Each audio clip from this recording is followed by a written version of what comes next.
Welcome everybody. It's episode 418 of the SevereMMA podcast. My name is Sean Sheehan, and today I'm delighted to be joined by Spencer Clyde for another State of the UFC Address. Everyone who knows knows. It's the easiest way of putting it. We are going to go through each UFC division, almost fighter by fighter, division by division, and break down the state of the UFC. No UFC this weekend, but it's going to be all UFC for this whole episode. So sit back, relax, and enjoy. But before we do, we must tell you that this episode of the podcast is brought to you by our friends over at Manscaped. Friends, family, and loved ones, it's Father's Day is coming up, and have you got a gift for him yet? Fear not, the leaders in below the waist grooming are here. I'm talking about our friends at Manscaped. They're saving the day yet again. Saving the day. Should have said they're shaving the day. There you go.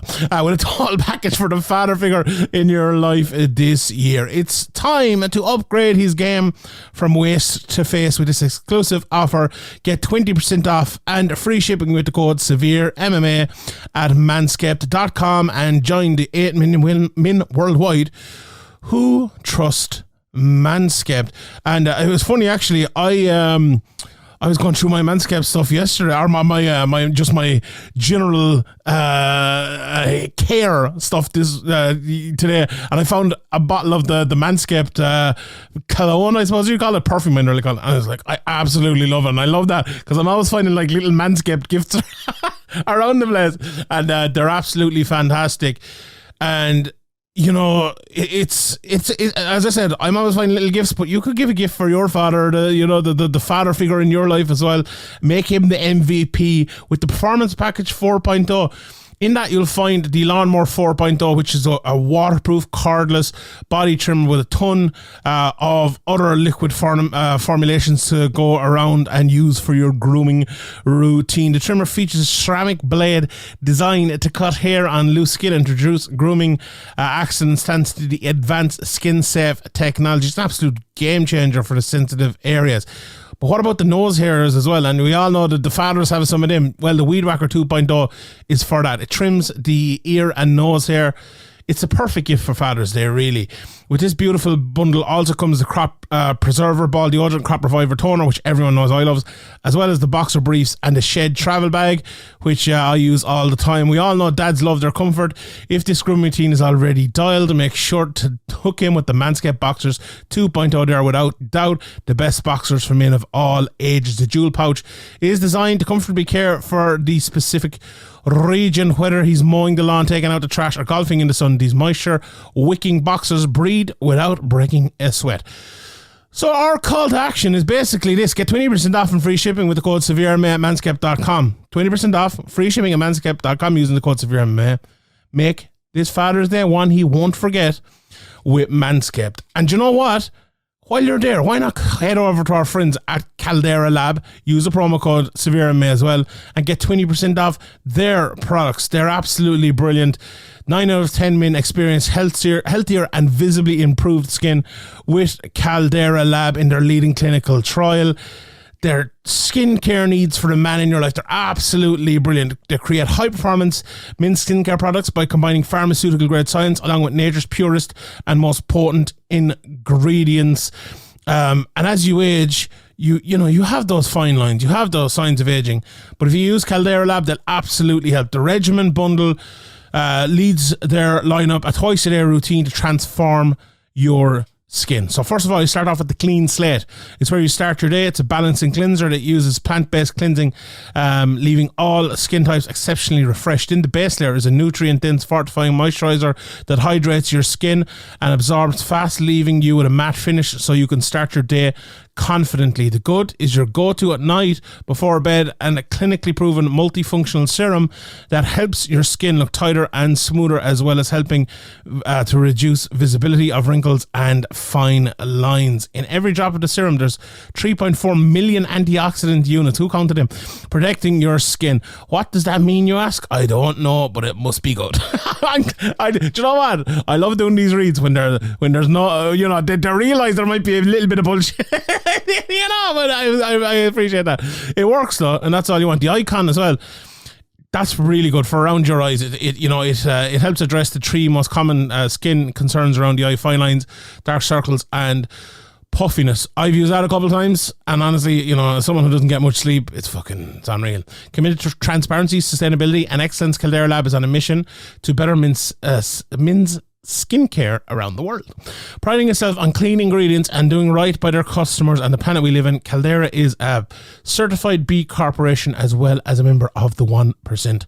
For the planet, through uncompromising craftsmanship, exceptional ingredients, and rigorous transparency, Caldera Lab is here to upgrade your skin and confidence. So get 20% off with our code SevereMMA at calderalab.com. That's 20% off at calderalab.com using the code SevereMMA. Take your skincare to the next level this summer with Caldera Lab.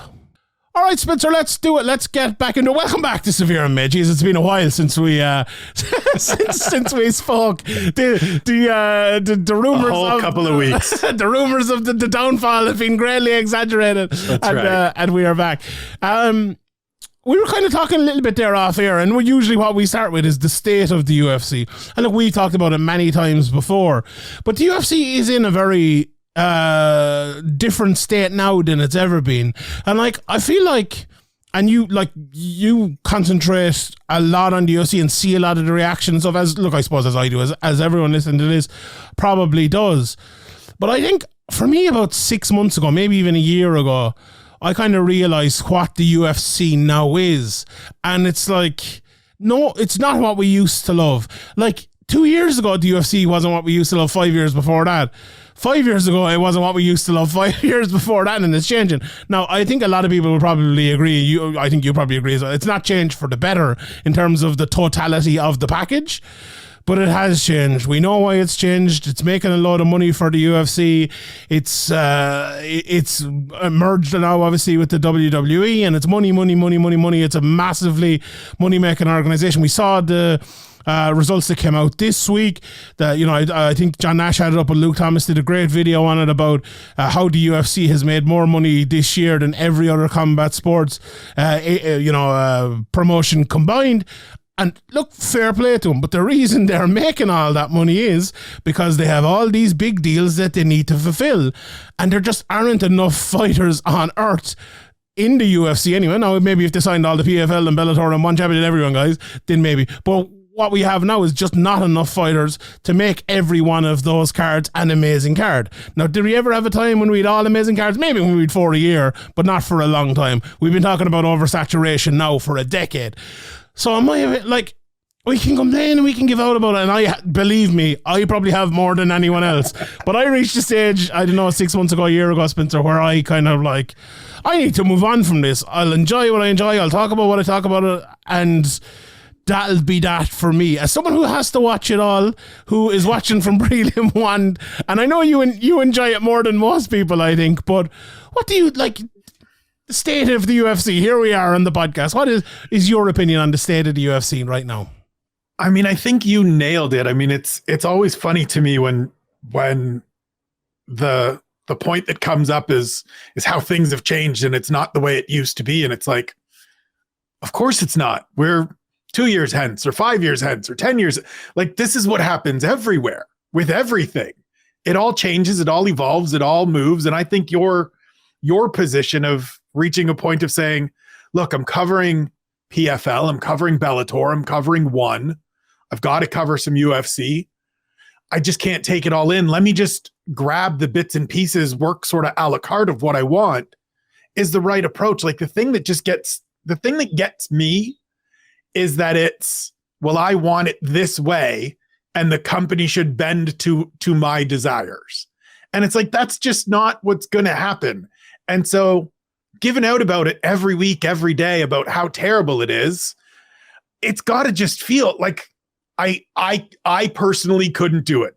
Now, yes, I am the opposite end of the spectrum. I am usually the ray of sunshine and the guy that finds positive and 10 things that I like about just about every fight card. But I just couldn't do it for my, personally, I couldn't walk around constantly being upset about what's coming up on Saturday and that this is my job or my responsibility or a thing that I need to cover. It would just get tiresome to me to constantly be sitting and going, well, look how it was before and why can't it get back there? Making these sometimes disingenuous comparisons and these, expecting. I get everything that came out in that Endeavor, earnings report. As I said on Monday on the Keyboard Kimura podcast, like, I want everybody, you and I have talked about this. We all want everybody to make more money. But I can also sit here in the reality of it and be like, I don't know many companies that are just like, great, we made more, let's give it all away. That's just not, it'd be lovely. It'd be great. The UFC could earn themselves a whole bunch of wins if they just decided to do that. Are they going to? Probably not. And they deserve massive criticism for that, I think. And I will firmly hand out that massive criticism all the time. 100%. All criticism is legit. But like expecting it to change. And you mentioned Luke talking about John Nash's thing. And Luke has been sort of the person to me that I look to within the space of like the sanest voice on all of this. Because I remember a few months ago, Luke sitting there and being like, I can't care about it more than the fighters. And that's the point I'm at. I can't sit here and get blue in the face, screaming and yelling if every week we have a fighter coming out and being like, no, I don't have an issue with pay. Pay's great. You guys should stop bugging us. We love what we're doing. And we hear it all the time. Now, listen, there are certainly some that come out. There's a reason for that, though, isn't there? And say, I would like more. I think there is with some people, but I also think that there are some that are genuinely happy. Like I had Brian Barberina on one of the early episodes of A Conversation With. And I've known Bam for a bunch of years and we've talked about fighter pay in the past. And he said, look, if I fight 3-4 times, like I want to fight 3-4 times and I win, ideally if I fight 3 times and I win 3 times, I'm making really good money for a year for also getting to live at home and, be at home and be on the farm and do the things that I want to do. Now, could it always be more? Absolutely. Would everybody like more?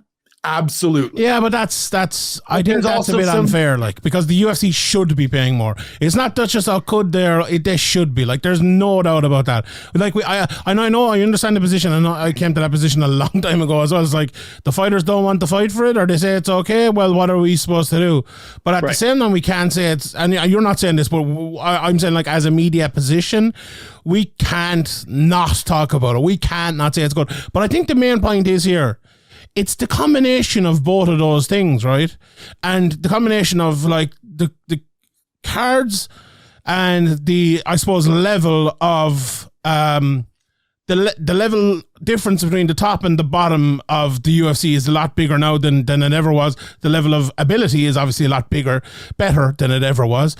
But the amount of money hasn't improved, and it's actually gone down in the last while at the bottom level, which is insane. But I feel like, right, what the UFC, and we'll get into the divisions now in a second, but what the UFC have always promised us is best in class, right? These are the best fighters in the world. You're going to see the best fighters when you tune in on a Saturday night. Maybe not every Saturday night, which is absolutely fair enough. They're no longer delivering that in totality, right? They are no longer doing it. And they haven't given us a different differentiation between that. If they had, the UFC and it was the best fighters in the world, and then they had the UFC minor or whatever it might be, and we could watch that 2 weekends a month, and we could watch the proper UFC 2 weekends a month, and people could get relegated and up and whatever it might be. I think people understand it. People would enjoy it. People would understand what they've been given. But the UFC are just throwing everything at us and expecting us to eat it all up. And we have, some people will love that, and some people will say, I want to follow this sport. I want to watch everything, but I want to tune into the UFC for the best. And they're no longer giving us all the best, but they are still giving us a lot of the best, just with it a bit diluted at the bottom. And they're paying people worse, and they're earning more money than they ever would. We have to watch lower level of quality while you earn more and more money, and while the fighters earn less and less money. How is that fucking fair? And I think that's kind of a position. Anyway, let's get into it. That's right. We could do a 2-hour fucking podcast on this. Let's talk about the lightweight division, Spencer, because it feels like, do you know what? When you're Islam Makhachev, right, there's 2 guys in the UFC right now. We'll talk about another one later on in Chimaev and Makhachev. It feels like they're kind of waiting for that Abu Dhabi card to come up. And it's like, It's a little bit annoying to me. Like, it feels like Makhachev could have not turned around quicker, but necessarily. But he's the new champion. He's after coming off of that massive win over the featherweight champion Volkanovski. Obviously, the division is, it has opened up, obviously, because he is the new champion. But let's say, Dariush is still fighting Oliveira, isn't he? I don't know when is that. That was supposed to happen a few weeks ago, but it's happening again. A couple of weeks out here in Vancouver. Oh, in Vancouver, indeed. Yeah. So. Is Makhachev just waiting for that and he's going to fight the winner? Is that what's happening here? I think so. I think that's what they're shaping up. And I agree with you. Like, he's somebody that I would have liked to have seen fight. So that fight against Volkanovski was in February in Perth. I mean, can that guy, is there not a date in June? Like, he could be out here in Vancouver in June. He could have fought even last month. Maybe you say, or this month, I should say. Maybe May's too quick of a turnaround from February, overseas, big fight, 5 rounds. So sure. But like June, July, August all felt reasonable. But then once you start looking at, well, it's going to be June, it's going to be July, I understand the logic of, well, let's keep him until Abu Dhabi, but it doesn't help him. It doesn't help the division. It doesn't give you that increased momentum. It doesn't build off that momentum of what was, for me so far, the best fight of the year and a really good win, to then be on the sidelines for what ends up being 8 months as we wait on whoever the next contender is with, it's either a rematch against a guy that and there's no guarantee that it's the next contender, right? If it is Oliveira, it's a rematch of a fight that he won rather handily. And if it's Dariush, great. I'm all for it. Benny Daggers, let's go. It's long overdue. But it just feels like we're sitting around waiting on not the biggest fight possible. I would have done Dariush as quickly as I could have to just get moving on with the division, so that maybe at the end of the year you get, you end up doing the Dustin and Justin rematch, and the winner of that gets a shot, or you find somebody else that's coming along that gets an opportunity. But now we've just sort of sat by without any real movement at the top of the division to just get to Islam versus one of these available options. It made no sense. Like, if you were going to sit Islam out until then, why not just sit out his opponent too? Like, why not just sit out Dariush? Like, fair enough, if Oliveira beats him, you're doing the rematch. But like, did we forget that Makhachev just destroyed Oliveira? And like, Oliveira was a good champion. I have no problem with him working his way back to the top of the division. But like, give him someone else to do that. It goes to what you've always talked about, right? And what we've always discussed here, and especially with this division. Work your way back. Don't just win one and be back. Get 2 or 3. There's enough talent in this division that we don't need to just be hustling him back in.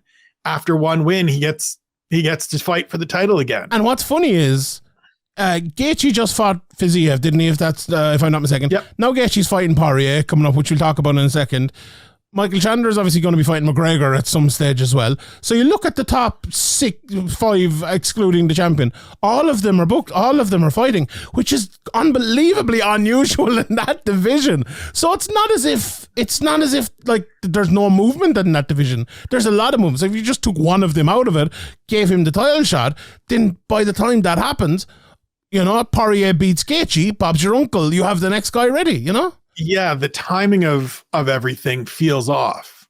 So if you're going to say that the winner of Oliveira and Dariush is the next challenge for the title, they're fighting June 10th here in Vancouver. That means they're turning around, not super quick, but you got to be hoping that everybody comes out healthy. Everybody's ready to make a weight cut again in 3 months, 4 months in Abu Dhabi, where it's a big flight over. And there's a lot of stuff. Like, it's a process to be over there for the week or for 2 weeks or whatever it is that you want to go over and get acclimated and get settled and get ready for, if you're Beneil Dariush, the biggest fight of your life.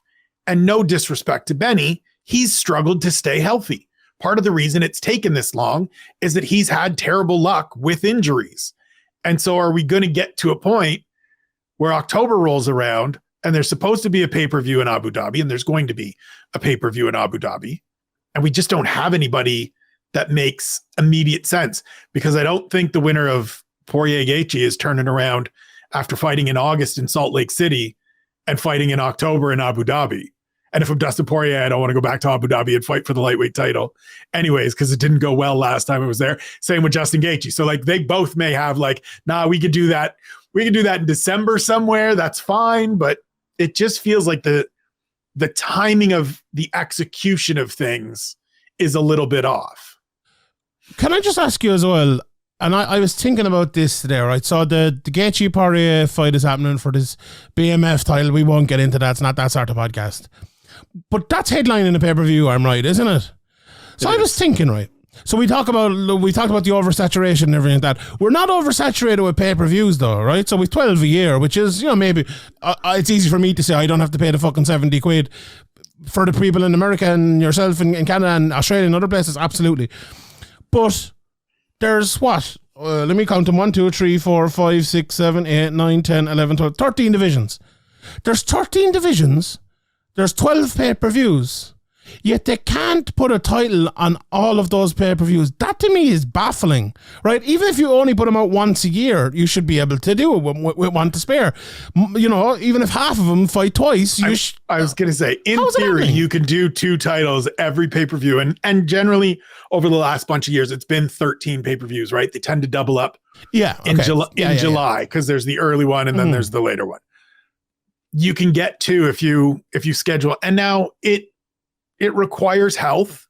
It requires all the business being sorted out properly and everybody being aligned and people getting what they want and making these things work. But it just, it's strange that this is now the second consecutive year.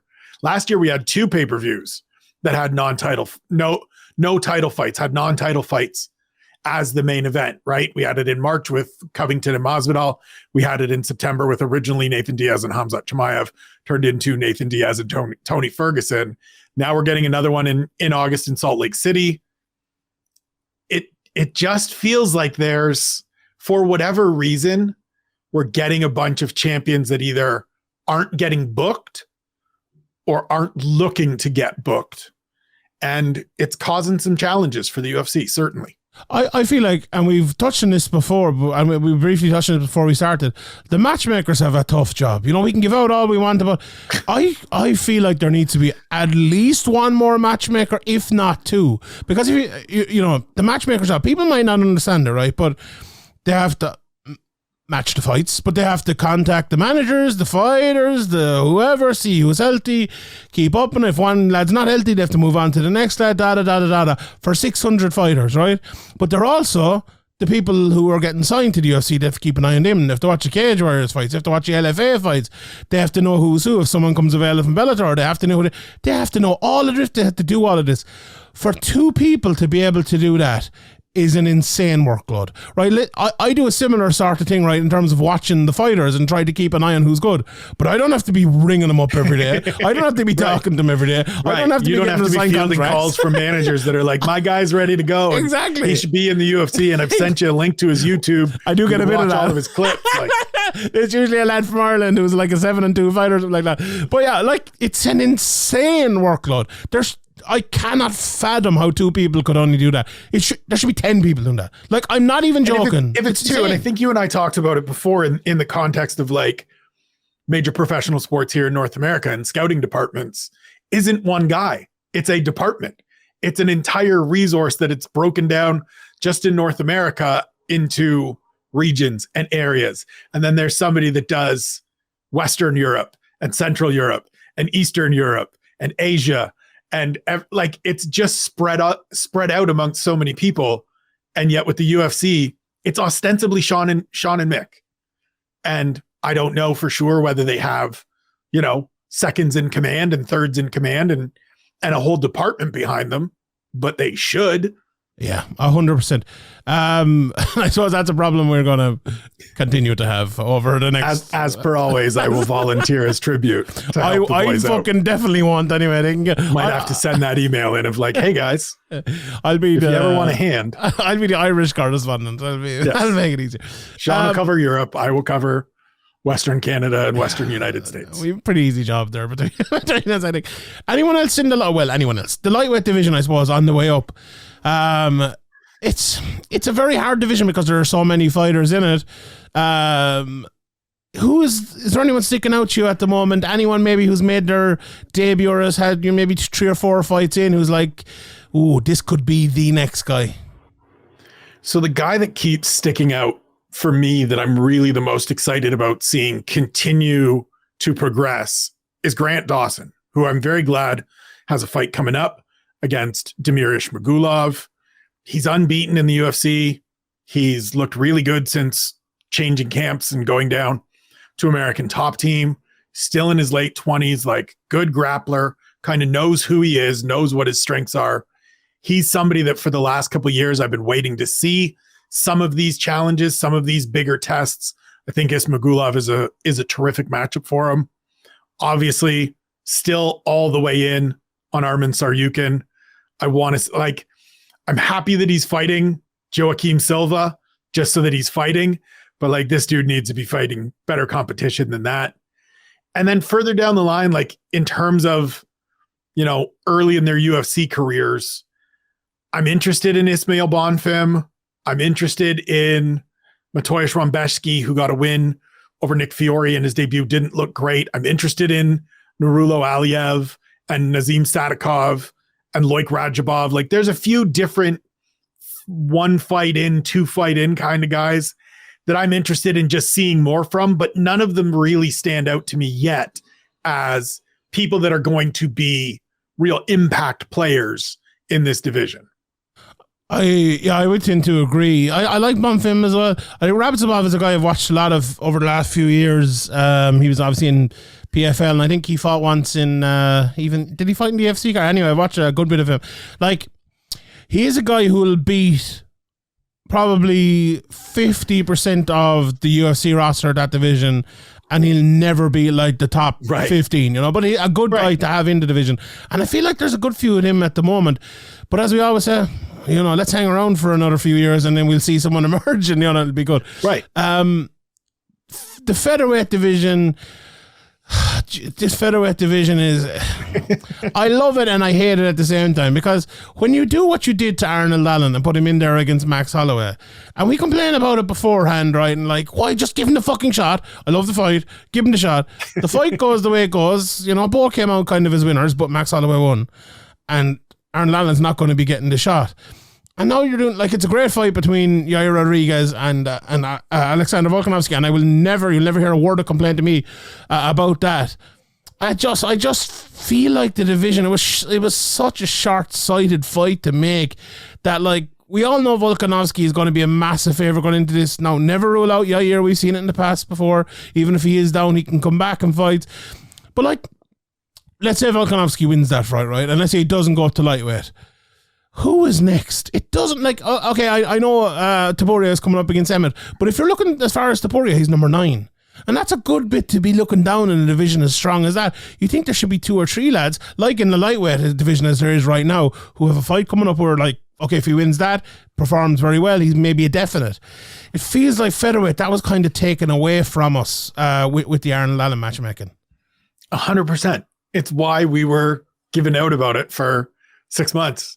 Maybe even more. I mean, it's well over a year ago that Arnold Allen beat Dan Hooker in the first round in London, and he called out Calvin Kattar, and a lot of us on the stream were like, what are you doing?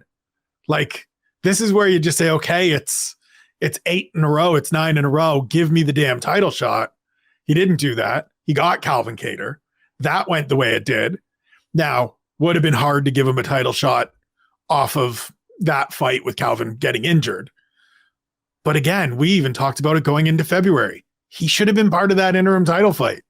Like, they just made such a mess of this by booking it all the way that it was. Like, and again, though, I understand getting Josh Emmett in there.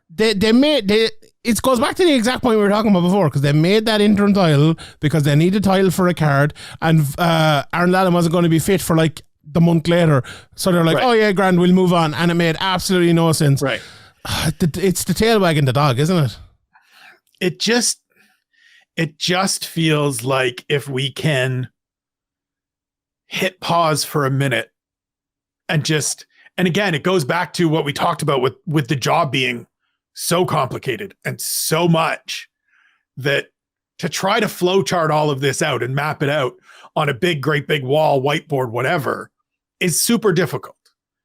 But it's the thing that has to be done, because we have to be looking at everything from a multiple timeline kind of perspective of, well, if it goes this, because every fight contains more than two possibilities, but in theory, two possibilities. And we got to be able to figure out where we're going, because now we end up here. Alexander Volkanovski is going to fight Yair Rodriguez in July.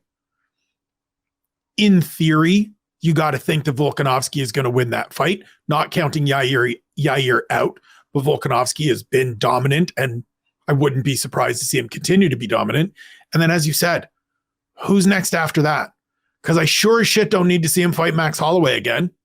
Like, not now, and probably not ever for me, but certainly not now. Not off one win for Max over Arnold Allen, who absolutely is game. But you just told us the UFC just told us that he wasn't ready to fight for a title. And so beating him is going to put a guy that's 0-3 back in the title picture. And if it's Ilia Topuria, should he get through Josh Emmett? Great. I love it. I'm all for number 6 or number 5 getting a championship opportunity if that's the person that's makes the most sense and is next in line. But that's a hard sell to a lot of people. That's a difficult sell to a lot of people.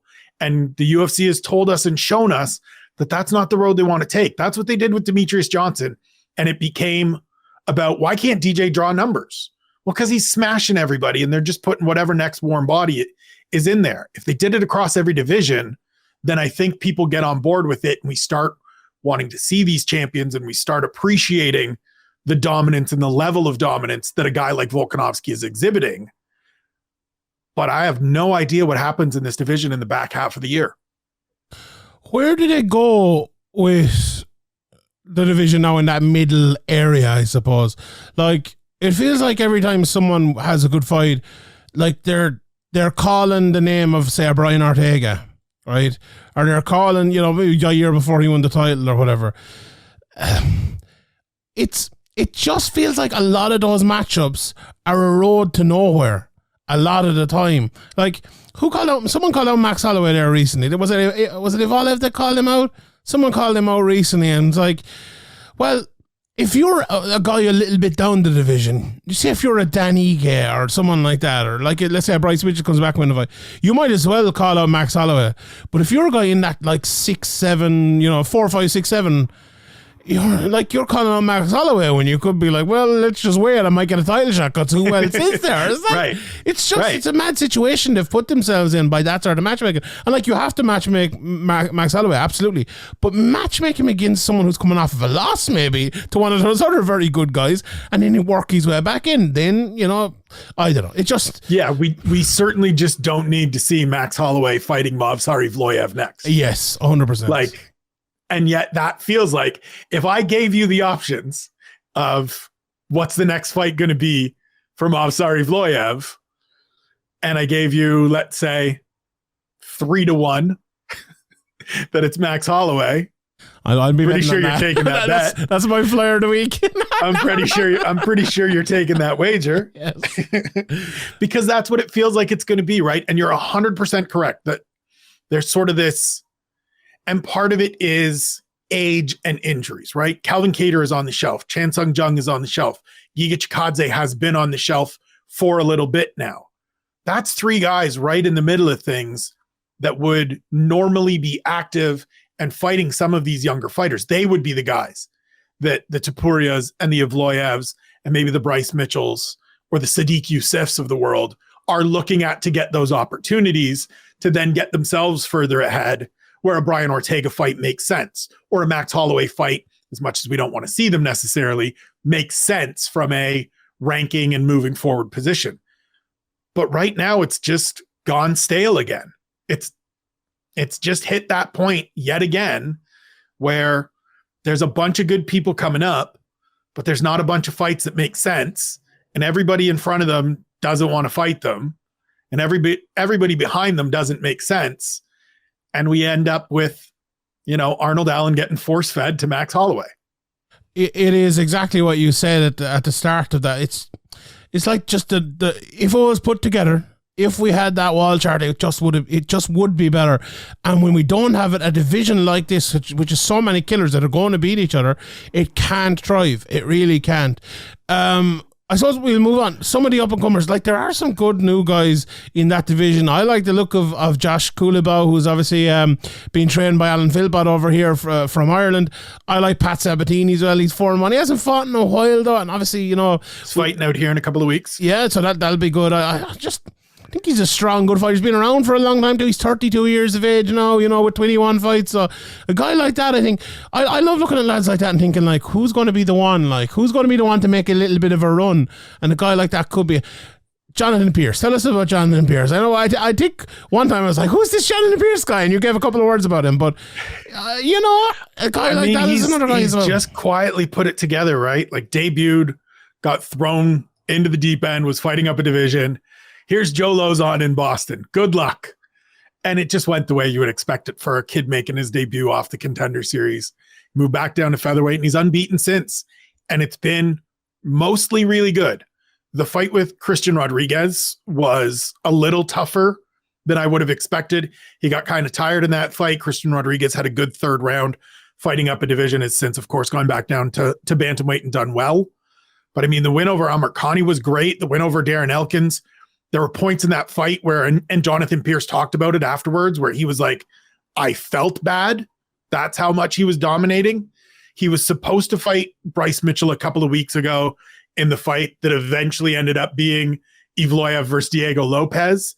Hopefully he can get healthy, because he's certainly somebody at 31 years of age that is right at that point where if he's making a run, let's get him one of these fights. Let's get him in there with a Giga Chikadze or a Chan Sung Jung or a Calvin Kattar at the end of the year when he gets healthy, and see where he can go. Because he's at that point where it's kind of shit or get off the pot. Like, you got to move if you're moving, because all of a sudden being 33, 34, and you haven't quite broken into the top 10 yet starts getting a little bit dicey.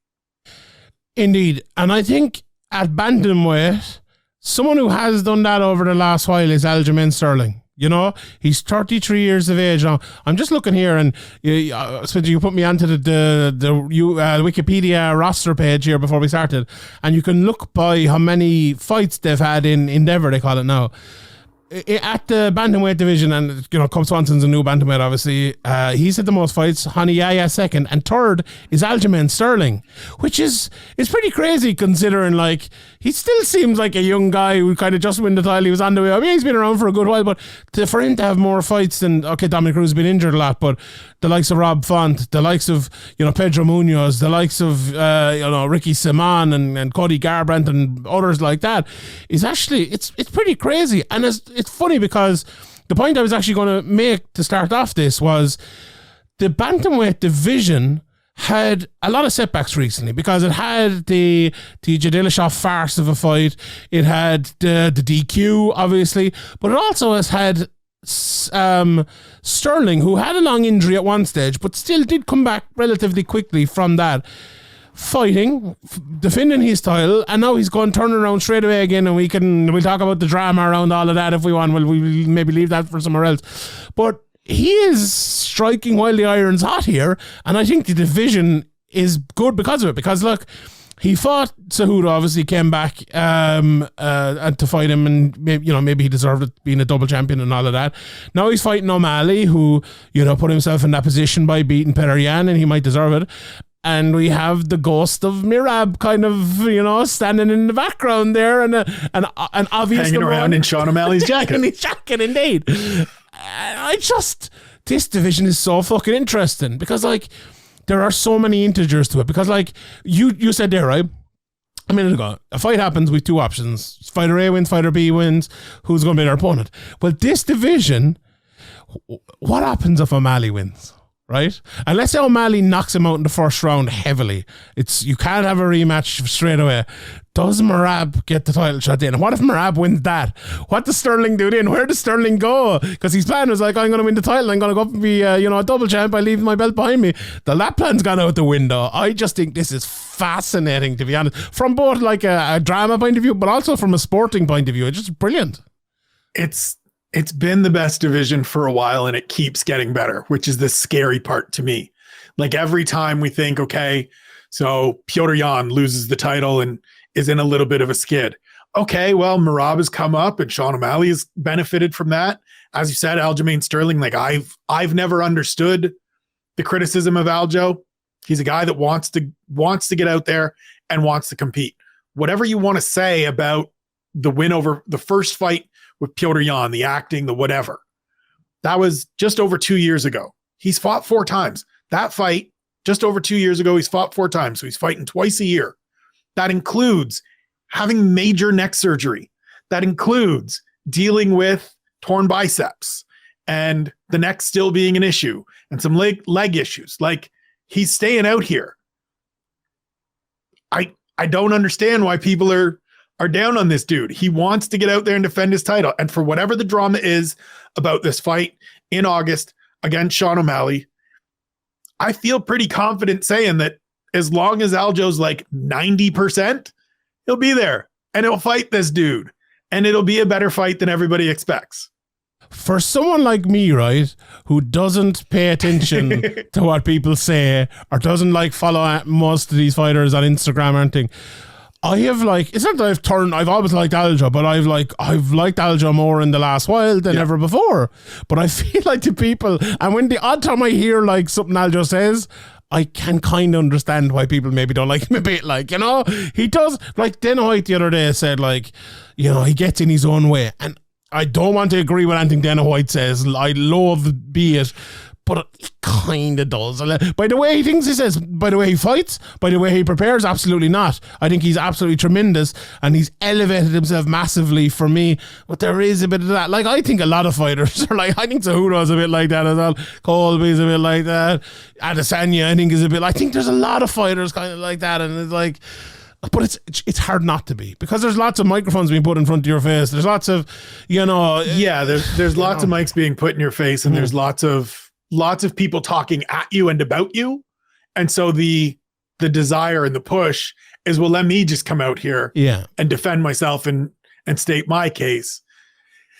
And so, sometimes that goes awry. Sometimes these guys say the wrong things, but I mean, you can't, I think for Aljo, for me looking at it, and I wrote about this before the fight with Cejudo, the thing that makes him feel a little bit doubted, I think, for a lot of people, is that there hasn't been that really definitive performance. Because even the fight with TJ Dillashaw, as you said, the farce of a fight with TJ Dillashaw where his shoulder can't stay in place, it detracts from Aljo through no fault of his own. 100%. It's not his doing. He went out and handled his business. But we have to stick an asterisk next to it because TJ Dillashaw wasn't right. And 100%. So he hasn't had that moment where he's gone out and beaten the brakes off somebody where everybody has to sit back and go, okay, we're done doubting, we're done guessing. And it doesn't help that every opponent that is getting ready to fight him going in there is like, yeah, no, I think I could beat him. And then at the end of it, they're like, no, he's tougher than I thought. We got to accept going in that he's tougher than everybody thinks. I actually thought the Cejudo fight was kind of that.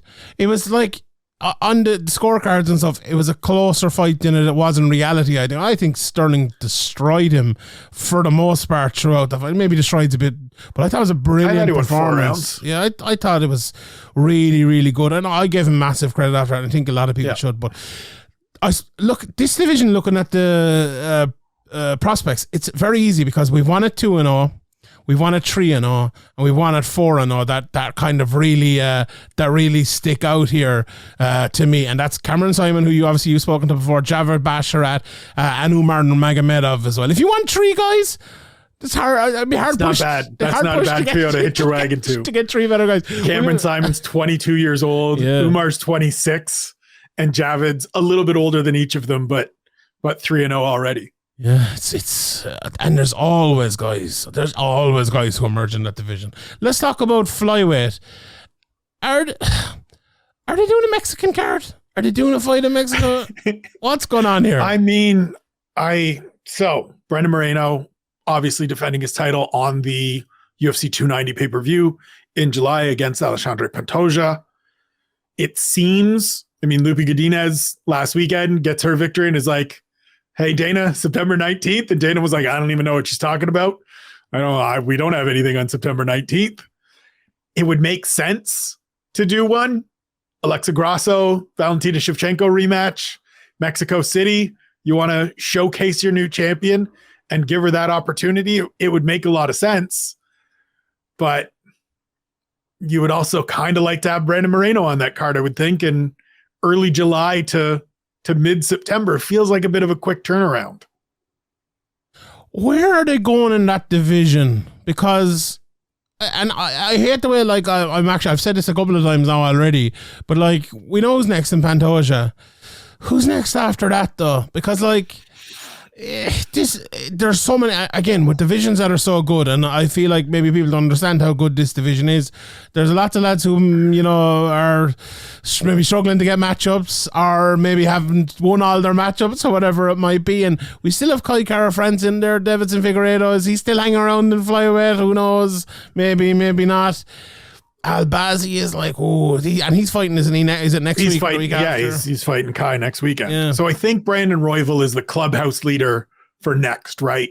Had that knockout of Mateus Nicolau a couple of weeks ago, sort of set as and really got a good bump as well, because a lot of people pushed Dana on that fight being on the prelims, and Dana had to come out and be like, yes. No, we absolutely fucked that up. That should have been on the main card. That dude's next. And Brandon Royval handled it perfectly too.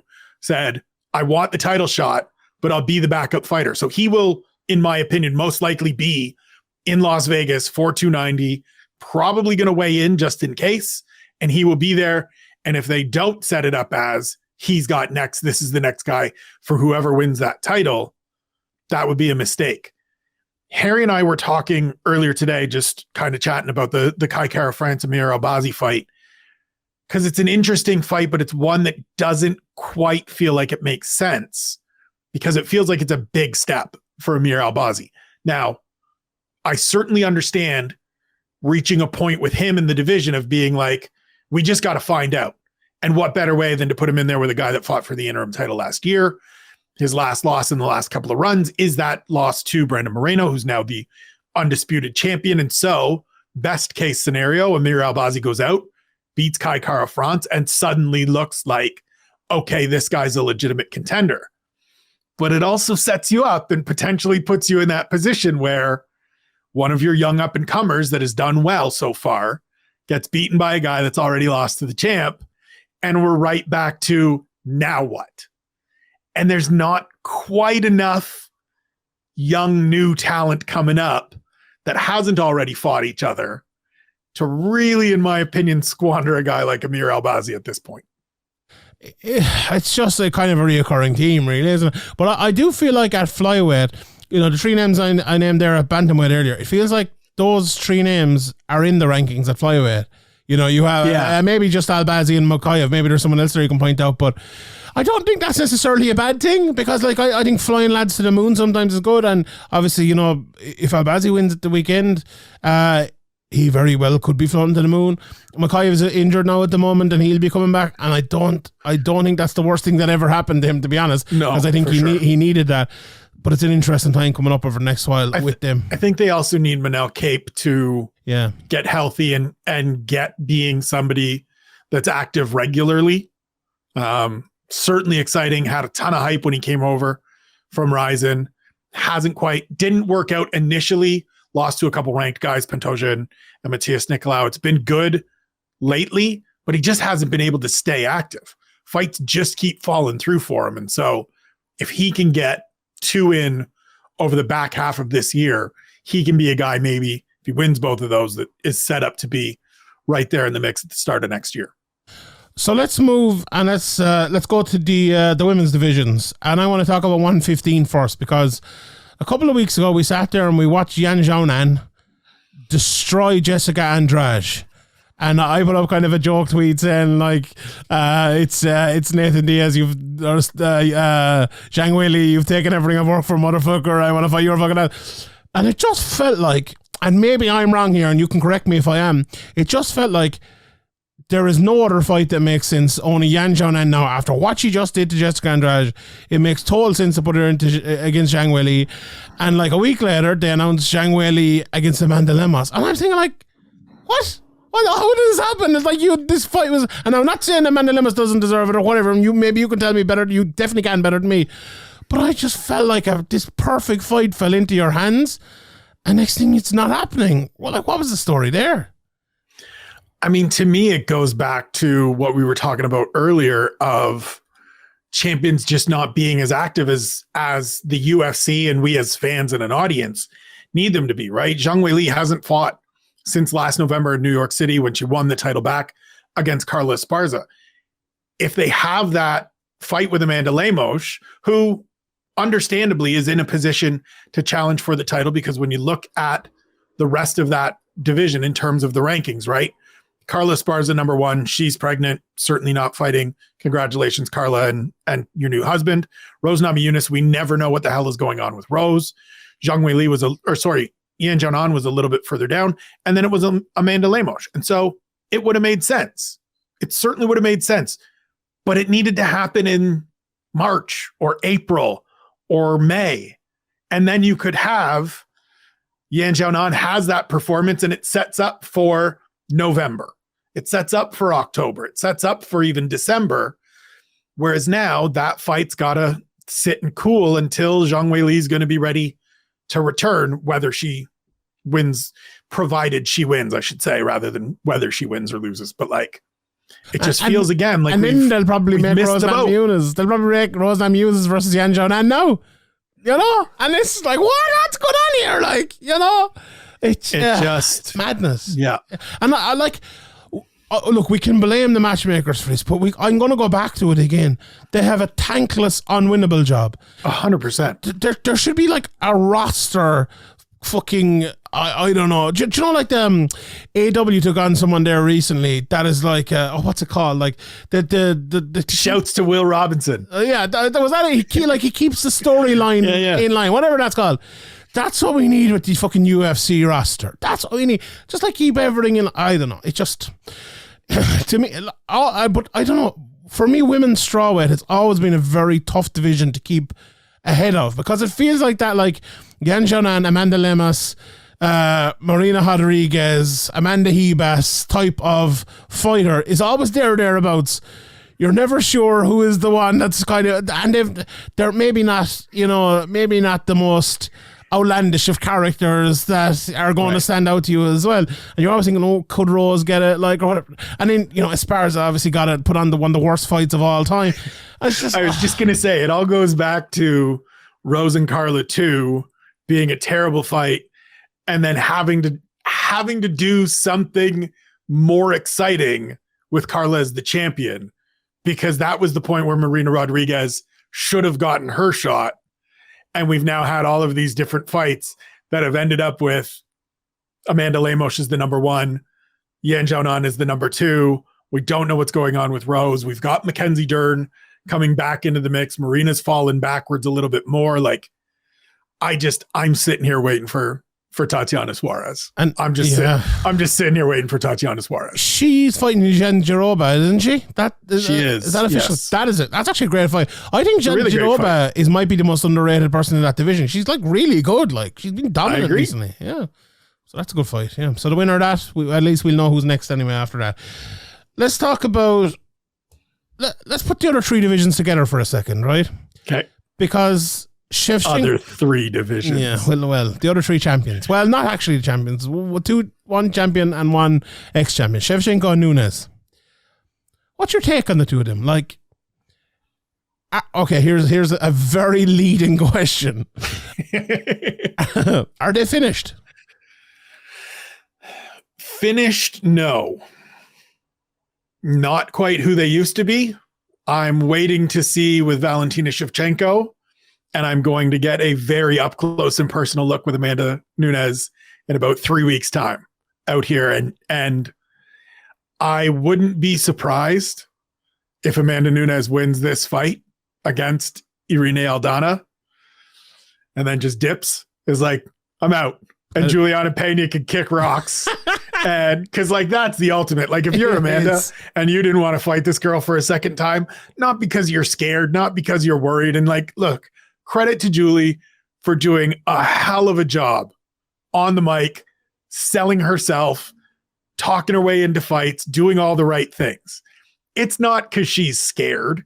It's because she wants to move on to other things and doesn't look at you as a big enough draw and a big enough reason to be busting her ass in the gym all the time. So I think she's going to try to defend this title here in Vancouver and then probably be like, look, Nina's preggers again. We're going to go and have this family. I'm out. Juliana, you can have the belt. I've left it here for you. See ya.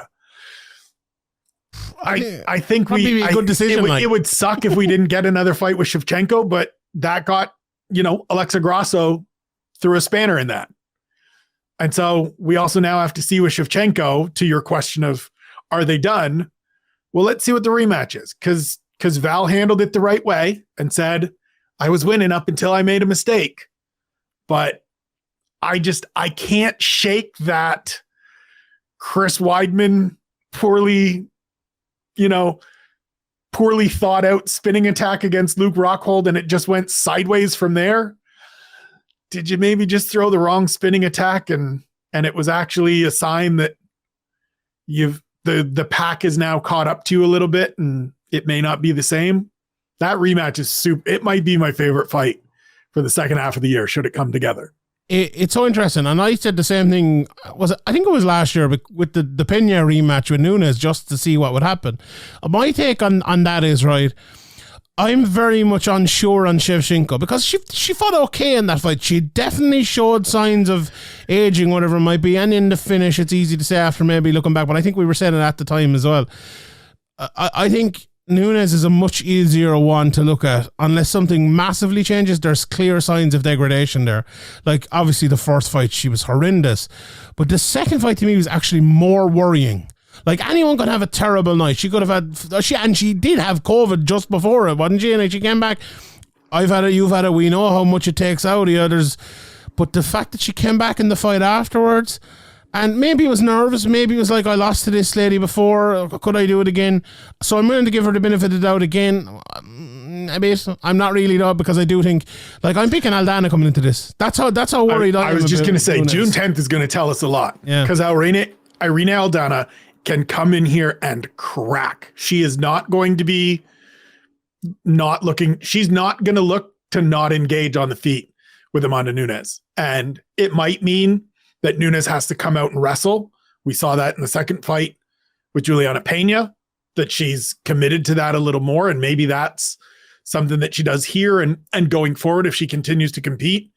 But Aldana's not afraid to get in there and just throw bombs with you and sit down on some punches and see what happens. And if Nunes has really, truly slipped and really, truly regressed, this one can be competitive and interesting. And I think there's two things I would add to that as well. I think she's probably taken heart from what Alexa Grasso did. Plus, she has the ability to kind of jab the face off you. If you're anyone but Nunes at her best, probably. And Nunes, we saw that in the first fight, especially, that when Pena did nothing else but that, basically, she just fell apart. And if that happens again, she could very much fall apart again, because we've seen Nunes in the past, before she became the GOAT, and she still is the GOAT, and it'll take a lot to knock her off that perch for me. But once she gets behind the 8-ball, like many great fighters down through the years, she doesn't have the ability to rescue it. So we'll see how that goes with that. It feels like those divisions, they're all on that at the moment. It feels like we barely need to even talk about what's coming behind it. Although, look at bantamweight and at featherweight, there isn't a whole pile, if we're being honest, right? You have Pena maybe next if Amanda wins and decides to stay around.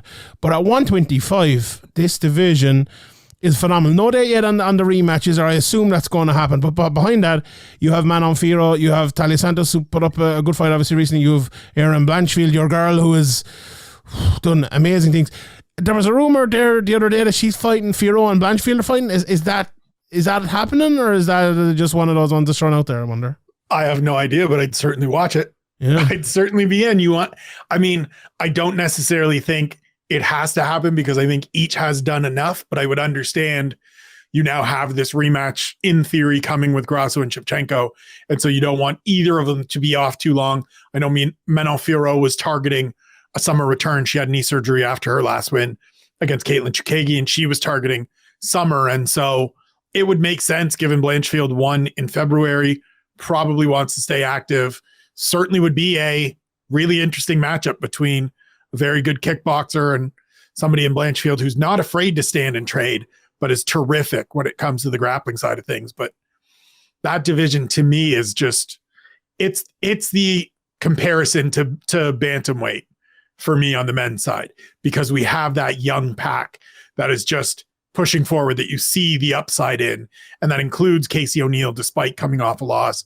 That includes Natalia Silva, who looked terrific again last weekend. Miranda Maverick, who's fighting out here in a couple of weeks. Like, there's a bunch of 20-somethings that in the next 3, 4, 5 years will probably make up half of the top 10. Yeah, it's really great. And it's surprising because I remember doing one of these shows. I think it was with Zen Simon a few years ago, and I think I mentioned it a couple of times since. It was like he kind of said to me, and that's like, this division is growing, and give it a few years, and you know what? He was dead fucking right, because look where it is now. It's really, really good. Tracy Cortez. Tracy Cortez needs to be mentioned in there. Yeah, 4-0 now, isn't she? Macy good. Barber needs to be mentioned in there. Yeah. You mentioned Tyler Santos. She's still under 30. Like, there's a bunch of young talent in here that if they can, Jesus, Veronica Hardy looked great in London in her return. If she can put something together, she's still only 27. Yeah, I'm not sure about that one. I think her opponent... I don't think she's necessarily going to put anything together, but she'll be entertaining in sort of the back half of the division. Indeed. Let's move on and let's talk about welterweight, and let's talk about Ian Garry, because I feel like for the last few years, I've been holding back a little bit, right? Because we're here, we're Irish. I might be a little bit biased. I interviewed Ian before his pro debut, which I love to remind people. And like we've been I saw you taking your victory lap there. We've been when he mentioned you on Ariel's show, being like, here's the clip. Yeah, it had to be done, but it did. It certainly, yeah. It feels like sometimes, right? We are happy enough to look at someone like Rakhmonov and go, oh, this guy's a fucking beast. Or happy to look at someone like Shimaev and see this guy's a beast.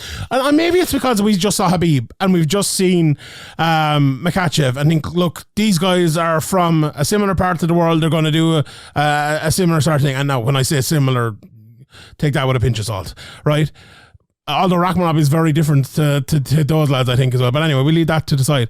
Sometimes we see guys on the way up, whether it's Sean Brady, and okay, he lost to Bilal Muhammad, but forget about that, he's still a great fighter. But people are like not as open to doing it, or whether it's Jack Della Maddalena or Ian Garry. And now I feel like Ian Garry has turned that corner a little bit.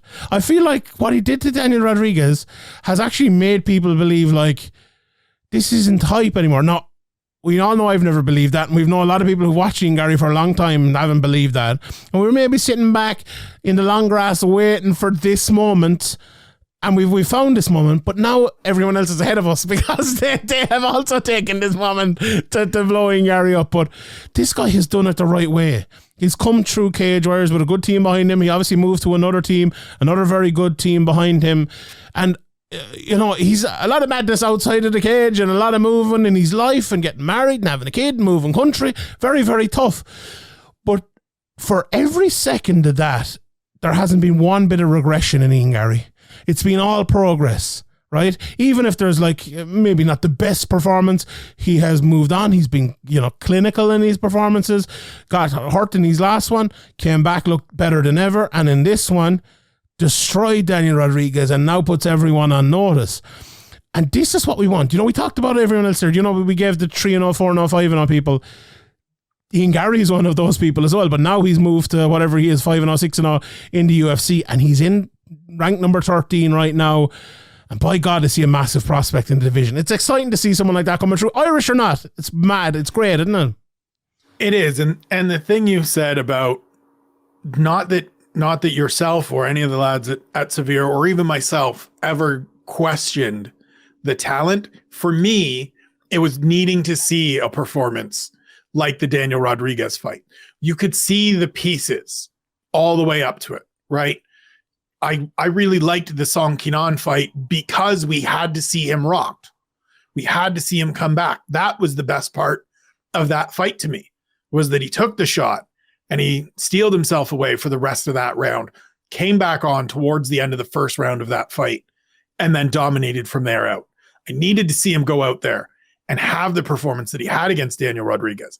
It is now, of course, fun and interesting that all kinds of other people have jumped on board and like taken the front of the bus and are like pushing really hard to get this. Like all of a sudden now he's the next.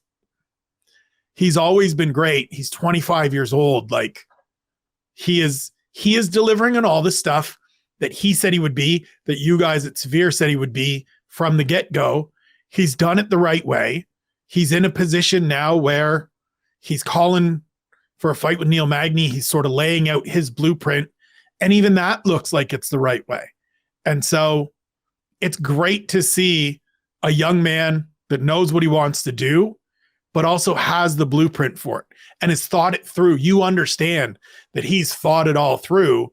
And then on top of it, the skill set just continues to progress and grow, and the confidence continues to rise. And it just feels like, great. It may not be all rise from here on out. There's probably going to be a setback at some point. I don't think this is a undefeated march to the title because there's just so many good fighters in front of him still. But it's going to be a really interesting next 5 years for Ian Garry. And it's going to be 5 years in the top 15, if not 5 years in the top 10. And that's exciting. And that's all you can ask for at this point. Everything beyond whatever he gets to is great. And it's, let's see how the story is written. But it's been perfect thus far in terms of results and in terms of just execution. And I'm all the way in on seeing where it goes from here. I was watching a YouTube video last night, right? And I was watching, and this is, go with me here for a second, but it was strongmen, right? And they were doing deadlifts. And they're basically trying to break Eddie Hall's record, which is 500 kg deadlifting competition, right? And so I believe 1,000 or what is it? Oh, I'll probably get this wrong now, but 1,000 pounds or whatever it might be has been done 7 times in history, right? 7 times ever been lifted off the ground. And in an attempt to break Eddie's record, which wasn't broken, but in an attempt to break it, 6 people lifted over 1,000 pounds in that one night, right? So since the beginning of time, only 7 have done it, and 6 people did it in that one night. I feel like the welterweight division is that right now. Like, I really do. I think if you look at it, right, and you see how good Leon is right now, Kamaru's still around there, Belal has been brilliant, but then the 3 names, Rakhmonov, Shemaev if he comes back, and Ian Garry as well, along with, you could throw in Jack Della Maddalena and a few more as well. The level of people there is just killer after killer after killer after killer. And we're going to have a few of them losing over the next while, and they're only going to lose because they're fighting other killers. But that level is absolutely frightening. And it's hard to look at that division and not say on paper it's going to be the best division in like 18 months if those lads keep getting better. I just think it's frightening how good that division is. It's insane. Those lads are unbelievable. And like, I think say a guy like Magny's going to struggle to hold on to his place in that division with the lads coming up. Like Michael Chiesa is going to really struggle to hold on to his place in that division. Like if you're Ian Garry, you're Jack Della Maddalena, you're licking your lips looking at Michael Chiesa there thinking, that 12th place, that's mine, Let's get it on. Let's put on them gloves there and let's have you. I'm surprised that Ian Garry didn't call out Michael Chiesa, But it's exciting times, isn't it? It is, and it's really cool to be here after sort of last year. I would say last fall, Sean Brady was the one guy. Well, not even just the one guy. We had Shavkat Rakhmonov that we all knew was really talented, but hadn't gotten into that fighting top 15 guys yet. and we had Sean Brady as the undefeated on the rise. This is the guy to watch for. And Bilal went out and did what he did. He's now gotten to where he's gotten. But in that time since, Della got 2 more wins, and Ian Gary got 2 more wins. And we've still then got behind them.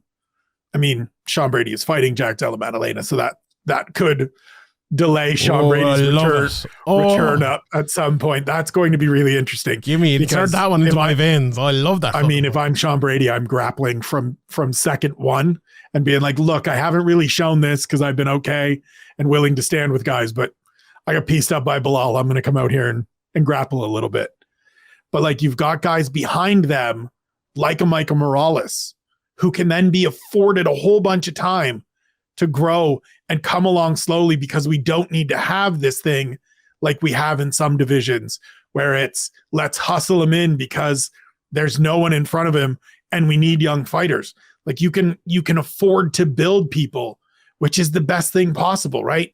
And then you still have kind of that entertaining middle class that is always going to be a bunch of good tests. Like we just had Joaquin Buckley come into the division. That's always going to be a good test. You've got guys like Matthew Semmelsberger and Chaos Williams and sort of that group of people. Michel Pereira, still on a really good run, was going to be fighting your guy Wonderboy. I think he still is. But like, he gets a win there. He's in the mix. He's still under 30, even though he feels like he's been around since Christ was a cowboy. Like, it's exciting times again at welterweight after it felt very recently like it was stale, right? Because we were at that point of 2 Colbys, 2 Masvidals, and a Gilbert Burns in between. And a partridge in a pear tree. And it felt really like, man, this is where, and we even had another 2 set, right? We had another 2-pack with Edwards, but now all of a sudden it feels wide open and brand new and fresh and super interesting, and I can't wait. Let's start at the opposite end in middleweight, and you know, my favorite division, as I've said for a long time. But here I'm going to start positively in middleweight this time, right? There are 4 guys in middleweight, right? 5, 6 guys in middleweight, 1-0 right now. Let me name 3 of them for you: Bo Nickel, Christian Leroy Duncan, Ikram Aliaskarov. That is unbelievable that the 3 of them are 1-0 in the UFC right now. One of them is fighting a top 5 ranked guy at the moment. One of them, Cage Warriors champion, who I think is the next big thing in the division. And one of them is American and the other one is Bo Nickel. Hulk Hogan mixed with John Cena, mixed with fucking Randy Couture. You know, the next biggest guy in the history of sports, Bo Nickel. Do you know what? I feel like it's exciting times for middleweight division a little bit. It is. So I'm going to take a little victory lap here, because after Ikram Aliskerov went out and hit Phil Haas with a 1-2 that just sent him to the shadow realm, I jumped on the takeaways the next day and was like, just book this guy against someone important. Just let's find out right goddamn now, because it's middleweight. There's no need to be dragging this out where he goes through and he fights the Gerald Meerschaerts and he fights a Julian Marquez and he fights Gregory Rodriguez and he's 4-0 and we still have no goddamn idea because he's beat a bunch of guys that have never been anything at middleweight. And the UFC went out and did it. And I'm so excited because this is the thing to do. I understand people being mad about Abus Magomedov getting a main event shot off 1 win. But you know what? He's 33 or 34. Like, let's just not waste time. If he can beat Sean Strickland, then we know where he fits. And if he can't, we can just be done with him. This is the division where you don't need to piss around. Now, with someone like Christian Leroy Duncan, give him time. Let him come along. I know he had a wealth of amateur fights and he's far more experienced than his 8-0 record suggests. But you don't have to necessarily throw him in there with Apollo Costa next time out. But I certainly wouldn't be upset about seeing him in there with a, winner of Chris Curtis, Nasruddin Imavov. Give him a step up. Give him I think he had a fight announced. Yeah, he's got Armin Petrosian this summer. And so that's a good test, right? That's a guy that's, I think, 3-1 in the UFC, came off Contender Series. has been okay so far. Another kickboxer, so it's a stylistic matchup that makes sense, and we'll see. But we've finally got some interesting names at middleweight, Shawnee. We do. And you know what I like as well? And I 100% agree with you on Ali Askarov. And we the last time we did this, we talked about Bo Nickel, and there was two options, right? You either slow roll him or you send him to the moon, right? And they're doing with that with Ali Askarov, but he is, he has been around for a lot longer in MMA. Yeah. I have no problem with them doing that, because what's the worst that happens? He loses to Paulo Costa, he can go back, wins 2 or 3 fights, and he's back in it, no problem. He's not a guy who you've been building up like Arnold Allen, and he loses the fight and you're fucked. So I've absolutely no problem with them doing that every so often with the right guy. And obviously we'll be talking a lot about Bo Nickel as the years go on here. He is Trish Angor he's fighting, isn't he? I think that's a good step up as well, and by no means like the bottom of the division either, a guy who has been a good fighter for a while. Is Adesanya versus Duplessis happening? Is that what they're going to do, do you think? I mean, it'll be interesting, right? So Duplessis is supposed to fight Rob in a couple months' time at UFC 290. I mean, it's the middleweight version of the Max Holloway problem of just constantly running guys through. I would have gone straight to Duplessis. I would have just skipped the Rob step. And it sucks for Rob that the fight with Paulo Costa fell through in February.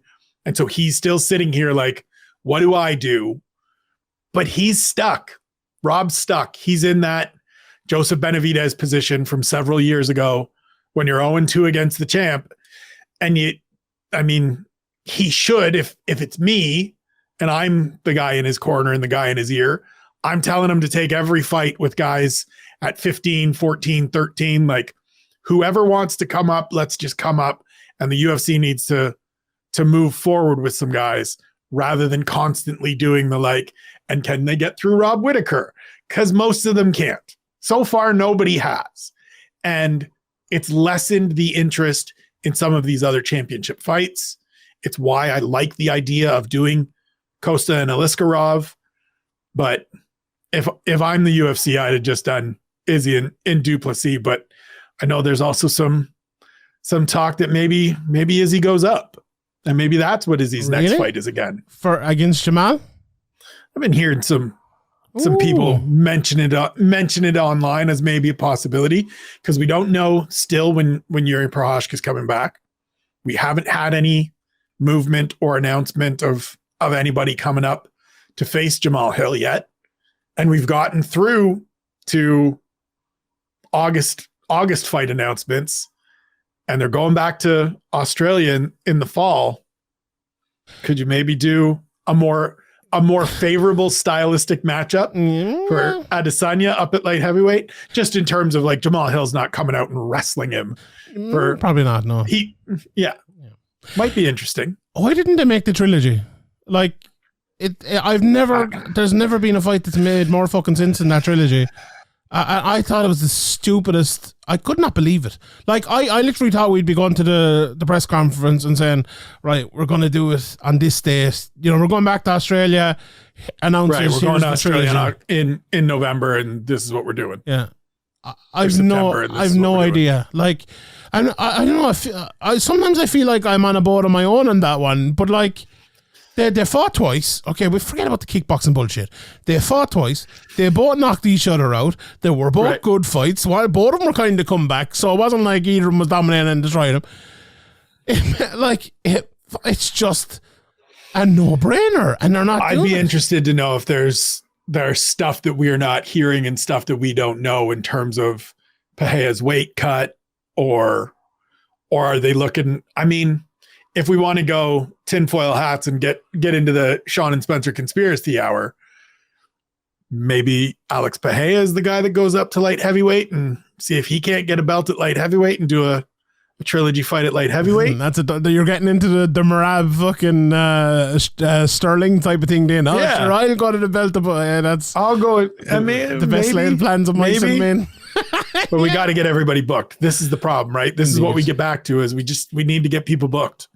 We need to get these fights set and get moving forward and get it figured out. And I mean, if Duplessis and Whittaker happens as scheduled, and look, I'm not saying that it's not going to. as far as I understand, that is still happening in July, early July at UFC 290 in Las Vegas. Can the winner turn around and fight Izzy in early September? That feels awful quick, because I don't think either guy's coming out of that one unscathed. There's one guy that we're leaving out of this, isn't there? I mean, there is. There certainly is. Where is he? He's been left out of everything for a while, because we haven't seen him or heard from him or heard tell of him, but he's certainly a question mark in this division. That's for sure. And obviously we're talking about Hamza Chimaev here. People can't decide for that. But like, what are these two idiots going on about? Just name him. Hamza Chimaev. That is the gentleman's name. Are they going to just stick him in and give him a title shot? Like, I don't know. Would that make the most sense? Like, you need a title shot. You need someone to fight. And do you know here's what's going to happen. Whitaker and Duplessis are going to fight. They're going to beat 7 shades of shit out of each other. They won't be able to turn around quick enough. They'll say, oh, look, you get the title shot. You can't turn around quick enough. Chimaev's ready. He's getting into the title shot. Perfect. You know, I feel like that's what's going to fucking happen here. I mean, tinfoil hat on again. I certainly won't count that out from happening. I think I would bet that the target is October for Chimaev. Get him back in the octagon, get him a fight, get him a win. Not necessarily get him a win, but like just get him out there and see if he can get a win. I think it's got to be middleweight. It makes way more sense to be middleweight. Like, he's just a giant human being and there's no one in front of him. Like, he can go out and beat, let's see, who's there at middleweight? That would Jared Cannonier. I mean, yeah, like Vittori and Cannonier are set to fight. You can get the winner of that back in there. I mean, truthfully, I don't even think it would need to be anybody all that special, right? If he went out and beat the holy hell out of Jack Hermanson, you could then give him a title shot off that because of who he is and the aura about him. But I do think he needs kind of one more in this division, because he's had 1 3/4 fights at middleweight, like one officially against Gerald Meerschaert a couple of years ago, one on I just turned up real heavy and now I'm facing Kevin Holland last year. But I mean, if it's October, that means he's been out 13 months again. Like, I'm at that point. It was one of the things I said on Monday about part of the reason the UFC this year so far has felt a little lacking is that a bunch of these big names, a bunch of these people that we crave to see just haven't been in the octagon, whether it's through injuries or through contracts or wrong matchups, or they fought late last year and just aren't going to turn around and fight every 4 months. We just haven't seen it. And so I'm kind of out on Chimaev right now. I'll be back in when I see him go out there and ragdoll somebody again, but I need to see it. Yeah. And if it's right back into a title shot, that'll feel a little bit janky to me. I just thought for a long while that him versus Robert Whitaker was the fight to make. Like, make him versus Whitaker, give Duplessis 100%. But didn't he say early on when somebody like offered that one, he was like, no, I have too much respect for him, which is like, go fuck yourself for that. which is code for Rob will beat the face off of me. Maybe I don't want that tough test. Yeah, right. It's an interesting one. It's I suppose we'll see what happens. We kind of touched on light heavyweight already, and myself and Graham, because of Jesus, what fight was it? Johnny Walker fight a couple of weeks ago. We were talking about light heavyweight, and it feels like at light heavyweight, right? Number 1, Prochazka injured long term. Number 2 and 3, Blachowicz and Ankalaev just had a draw, and it feels like they've been wiped from the face of the earth because they had a draw. Right. Rakic, haven't heard anything from them. Rakic long-term injury. Nikita Krylov is 5, so we can just end the conversation there. Like, there's nobody. Like, there is nobody. Like, Ireland's own Johnny Walker. Johnny Walker is like, 5. But he's like also number 5. Yeah, that's funny. But it feels like Johnny Walker is like kind of the most obvious one at the moment. Now, Pereira's after coming up, as you mentioned, he's fighting Blachowicz, if I'm not mistaken. You know, maybe the winner of that is the next obvious one. I don't know what they're going to do with Ankalaev. Where's Rakic when he comes back? You know, what you said there about bringing Izzy up to fight Jamahal, honestly, it's probably a bit kind of good timing right now. I like not so much at middleweight, but at light heavyweight, it might be. if that wasn't to happen, let's put it that way, because we just spoke about that. If that wasn't to happen, where do you think they will go with it? I haven't any ideas. I think your boy Johnny Walker kind of made the right, first and foremost, got the victory that he needed to get to continue going forward. Congratulations to you on your Flyer of the Week, Johnny Walker by decision. I certainly pay attention to these things. You're on a bit of a heater. Everybody follow the Sheehan Show on SureDog.com. I think he did the right thing by going over to Jamal Hill and creating a moment that he had to be asked about in the octagon, right? Sets himself up perfectly and then says the right things. I think Johnny Walker, I wasn't in on Johnny Walker at the outset when everybody was going crazy about, is he the guy to dethrone John Jones? But I think I'm more in on Johnny Walker now than some people are, because I think he's just matured. I think he's just figured out how to play this game a little bit. Said all the right things after that fight. He's fighting a little bit more conservatively, a little bit more patiently, playing to his strengths. Seems to have a really good thing going in Dublin with SPG, with John Kavanagh. He might be the guy. I know they fought before and it certainly didn't go well, but he's the only one that's been active of that top five. I don't think you can hustle Ankalaev in there without having him compete again after the draw with Jan Blachowicz. Same thing for Jan. Alexander Rakic, as you said, coming off an injury. We don't know when year he's back. If it's somebody within the division, it might be Johnny Walker. He might get his chance now.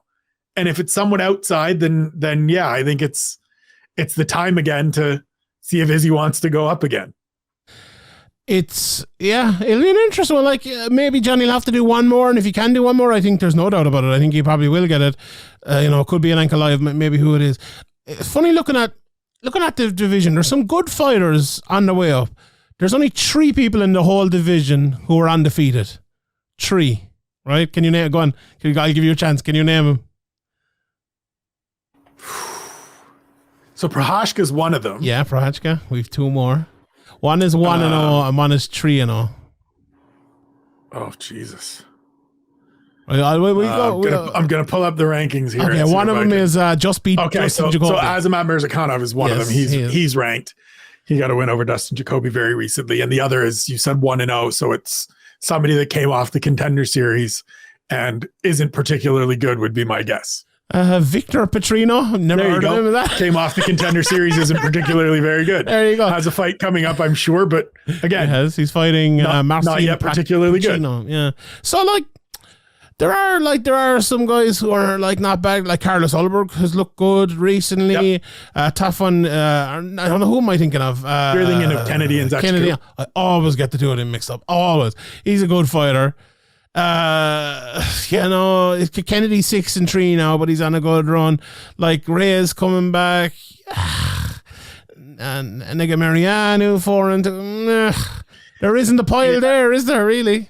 No, it's going to be. So there's a couple guys that I'm interested in. We get one of the fights are going to be out here. Khalil Roundtree Jr. and Chris Daukaus moving down. If Khalil can keep putting victories together, he's always been interesting to me. I don't necessarily think it's championship interesting, but at least interesting in that sort of middle third of the rankings. But I mean, the biggest thing is that we just and this isn't meant as a hey, hurry up and get back because you're needed. But we need Yuri Prochazka back, and we need Ankalaev fighting, and we need Alexander Rakic healthy and competing. And then the rest of it is we got to keep seeing, because it feels like, and I'm guilty of it as much as anybody, I sort of feel like I've dismissed Nikita Krylov and just written him off because he's been around for probably 10 years now that he's been in the UFC. I'm just going to scroll along here and see when his debut is. Yeah, his UFC debut was August 31st, 2013 against Soa Palele at heavyweight. Wasn't it? Yeah. So he's been around and on the radar for a decade, but he's still only 31. And he's, putting together some victories. He's on a 3-fight winning streak. And so maybe he's a guy that gets in there with an Ankalaev or a Blachowicz or even Johnny Walker again, because I think they've already fought before. And maybe that's what you do. And maybe he becomes sort of the late bloomer, late stage putting it together.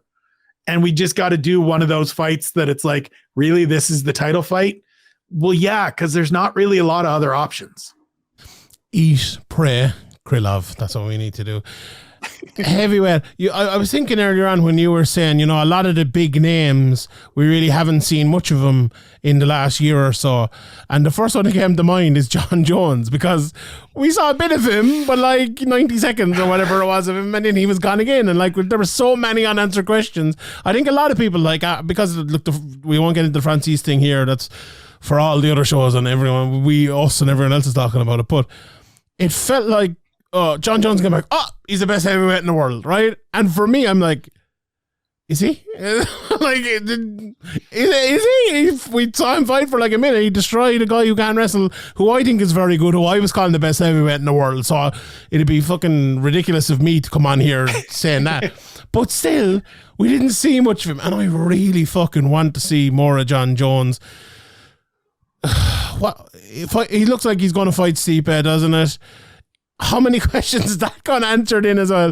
Then he's talking about retiring. I don't believe that for a second, but I do. Do you? I do. Oh God. I think there's a little bit of let me get out unscathed.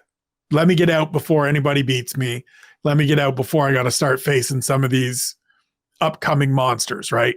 Let me get out before Sergey Pavlovich wants to put his paws on me.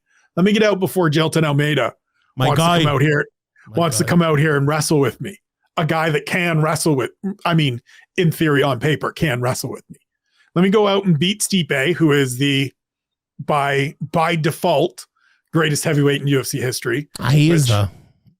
But it's by default, right? Like it's 3 title defenses. Like nobody is. No, but I think he's the best. Hot potato. Like I just think it's less.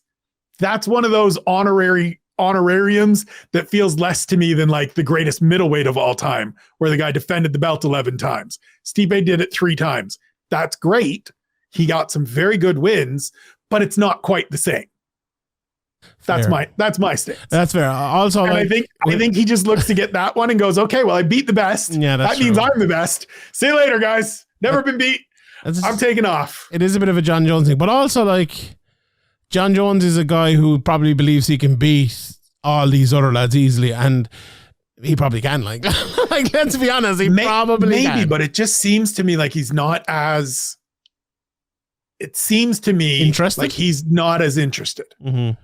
Like if he, and don't get me wrong, I certainly understand it. Like I understand motivations, drives, desires, all of those things changing as you get older, as life changes, and life has certainly changed and then changed back for John Jones with his family situation. But like he's a 35-year-old man now. He'll be 36 in the summer. And so get one more win, beat the guy that's the best heavyweight in UFC history, call it a day, see you later. Does he maybe not want to get up for facing yet another generation of fighters, yet another wave?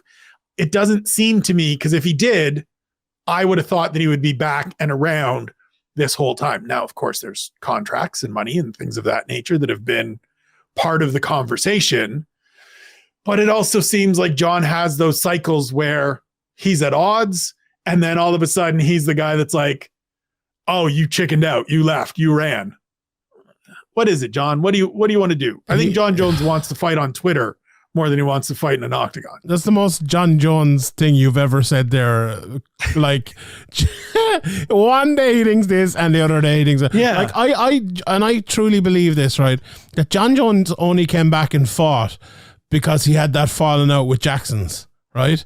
And then he got back with him. So I'm like, I just think like he was like, oh well, yeah, he had Greg Jackson in his corner for the last fight, and also he kind of got back with him. I don't know.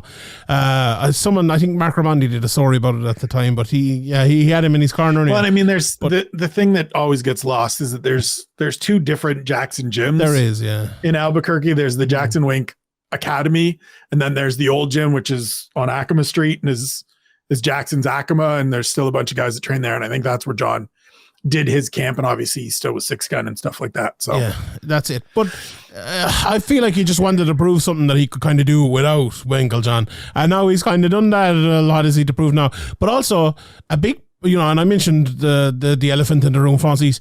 That big money fight is gone. right? And there's no one else. There's no one else coming. There's no one else there. You know, there's no one at light heavyweight unless Adesanya goes and wins the belt, and maybe then there's a big money fight. You know, so we'll wait and see on that one. But I wonder, like the contract situation. It feels like that didn't change. It feels like he just decided, all right, well, I've been out long enough, I'm going to fight. Right. And if it had changed, and let's say he was getting 10 million for each fight, well, maybe he would fight fucking whoever's Taitu Ivasa next, or whoever it might be, you know? So, yeah, I'm kind of talking myself out of what I just said a few minutes ago. Yeah, I think he's working on a couple legacy wins, and then we take off. And give himself the opportunity to just stand there and be like, argue against my record. To be fair, though, there are a few good guys coming at heavyweight. Now, a lot of them, I wonder how many of them are thinking, well, I have 2 fights left in my contract here. Let's fight these out and go get the 2 million over in PFL. Now, if I was one of them, that's surely how I would be thinking. But look, certainly an interesting wrinkle that's been thrown out there for the UFC to deal with. And as I think it was Ian recently said on a podcast, or maybe, I'm not sure who it was, but like, it actually, for the first time in a while, people in the heavyweight division in contract negotiations now actually have a bit to negotiate by. Like an Aspinall is one I'll take. Let's say he has 2 fights left, wins the 2 fights, and they offer him, his, 50 and 50 or whatever it might be. Well, if you would like to support the podcast and get some extra content while you're there, head on over to patreon.com/SevereMMA podcast and sign up. From the rewatch to the Q&A, we will have loads of content every week. So sign up, patreon.com/SevereMMA podcast. And now, here's the podcast. Graham McDonald is an idiot. Sean Sheehan of SevereMMA.com. He even has the audacity to call himself the quote-unquote pod god. This is Severe MMA. Severe MMA. Severe MMA. Severe MMA. Severe MMA. Severe MMA. Severe MMA. The Severe MMA podcast is finally here. Welcome to the Severe MMA podcast. Here's your host, Sean Sheehan. Welcome everybody. It's episode 418 of the Severe MMA podcast. My name is Sean Sheehan, and today I'm delighted to be joined by Spencer Kite for another State of the UFC Address. Everyone who knows knows. That's the easiest way of putting it. We are going to go through each UFC division, almost fighter by fighter, division by division, and break down the state of the UFC. No UFC this weekend, but it's going to be all UFC for this whole episode. So sit back, relax, and enjoy. But before we do, we must tell you that this episode of the podcast is brought to you by our friends over at Manscaped. Friends, family, and loved ones, it's Father's Day is coming up, and have you got a gift for him yet? Fear not, the leaders in below the waist grooming are here. I'm talking about our friends at Manscaped. They're saving the day yet again. Saving the day. Should have said they're shaving the day. There you go. With a total package for the father figure in your life this year. It's time to upgrade his game from waist to face with this exclusive offer. Get 20% off and free shipping with the code SevereMMA at manscaped.com and join the 8 million men worldwide who trust Manscaped. And it was funny, actually. I was going through my Manscaped stuff yesterday, or my general care stuff today, and I found a bottle of the Manscaped cologne, I suppose you call it, perfume, I nearly call it. And I was like, I absolutely love it, and I love that because I'm always finding like little Manscaped gifts around the place, and they're absolutely fantastic. And it's as I said, I'm always finding little gifts, but you could give a gift for your father, the father figure in your life as well. Make him the MVP with the Performance Package 4.0. In that, you'll find the Lawnmower 4.0, which is a waterproof, cordless body trimmer with a ton of other liquid formulations to go around and use for your grooming routine. The trimmer features a ceramic blade designed to cut hair on loose skin and reduce grooming accidents thanks to the advanced skin-safe technology. It's an absolute game changer for the sensitive areas. But what about the nose hairs as well? And we all know that the fathers have some of them. Well, the Weed Whacker 2.0 is for that. It trims the ear and nose hair it's a perfect gift for Father's Day, really. With this beautiful bundle also comes the crop preserver ball deodorant, crop reviver toner, which everyone knows I love, as well as the boxer briefs and the shed travel bag, which I use all the time. We all know dads love their comfort.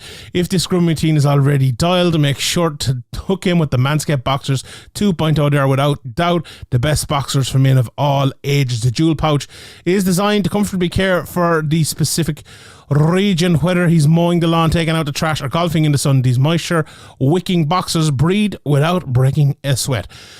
So our call to action is basically this: get 20% off and free shipping with the code SevereMMA at Manscaped.com. 20% off, free shipping at Manscaped.com using the code SevereMMA.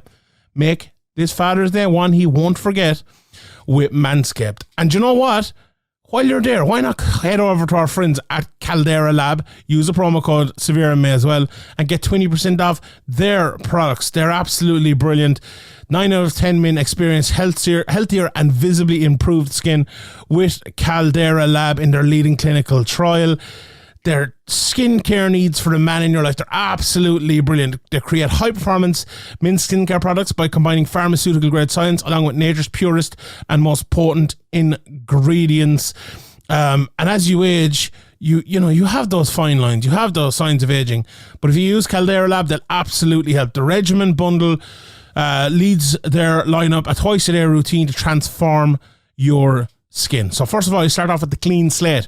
It's where you start your day. It's a balancing cleanser that uses plant-based cleansing, leaving all skin types exceptionally refreshed. In the base layer is a nutrient-dense fortifying moisturizer that hydrates your skin and absorbs fast, leaving you with a matte finish so you can start your day confidently. The Good is your go-to at night before bed, and a clinically proven multifunctional serum that helps your skin look tighter and smoother, as well as helping to reduce visibility of wrinkles and fine lines. In every drop of the serum, there's 3.4 million antioxidant units, who counted them, protecting your skin. What does that mean, you ask? I don't know, but it must be good. Do you know what? I love doing these reads when there's no, they realise there might be a little bit of bullshit. But I appreciate that. It works though, and that's all you want. The icon as well, that's really good for around your eyes. It helps address the three most common skin concerns around the eye: fine lines, dark circles, and puffiness. I've used that a couple of times, and honestly, as someone who doesn't get much sleep, it's unreal. Committed to transparency, sustainability, and excellence, Caldera Lab is on a mission to better men's skincare around the world. Priding itself on clean ingredients and doing right by their customers and the planet we live in, Caldera is a certified B Corporation as well as a member of the 1%. For the planet, through uncompromising craftsmanship, exceptional ingredients, and rigorous transparency, Caldera Lab is here to upgrade your skin and confidence. So get 20% off with our code SevereMMA at calderalab.com. That's 20% off at calderalab.com using the code SevereMMA. Take your skincare to the next level this summer with Caldera Lab. All right, Spencer, let's do it. Let's get back into it. Welcome back to SevereMMA. Jeez, it's been a while since we since we spoke. The rumors, a whole couple of weeks. The rumors of the downfall have been greatly exaggerated. That's right. And we are back. We were kind of talking a little bit there off air, and usually what we start with is the state of the UFC. And look, we've talked about it many times before, but the UFC is in a very different state now than it's ever been. And I feel like, and you concentrate a lot on the UFC and see a lot of the reactions of, I suppose as I do, as everyone listening to this probably does. But I think for me, about 6 months ago, maybe even a year ago, I kind of realized what the UFC now is. And it's no, it's not what we used to love. 2 years ago, the UFC wasn't what we used to love. 5 years before that, 5 years ago, it wasn't what we used to love. 5 years before that, and it's changing. Now, I think a lot of people will probably agree. I think you probably agree as well. It's not changed for the better in terms of the totality of the package, but it has changed. We know why it's changed. It's making a lot of money for the UFC. It's merged now, obviously, with the WWE, and it's money. It's a massively money-making organization. We saw the results that came out this week. That I think John Nash had it up, and Luke Thomas did a great video on it about how the UFC has made more money this year than every other combat sports promotion combined. And look, fair play to them. But the reason they're making all that money is because they have all these big deals